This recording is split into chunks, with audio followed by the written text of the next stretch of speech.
Hey guys, today we'll be watching the Tacoma for the first time with this Greenworks 1900 PSI.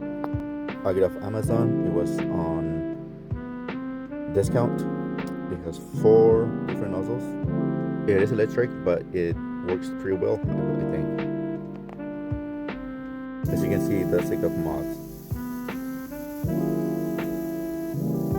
For the price, it's not too bad actually.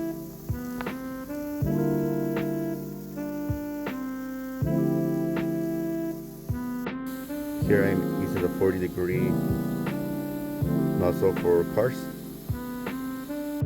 I also got Mr.Pink from the Tacoma guys and this foam cannon. The hard part is finding the right mixture. The first time it wasn't too good.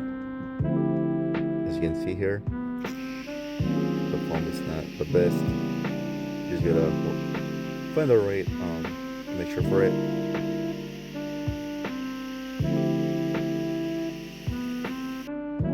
Here I finally found out the right mixture and I love it. It's a great foam cannon. However, it must be scrubbed or dirt and dust residue will be left behind. I'm also using the Tacoma guys bucket with the dirt catcher. As you can see, there's a lot of dirt in there. I also got this blower off Amazon. I think it was under $30. I got it to dry out the car. Overall, these products really made washing cars so much easier.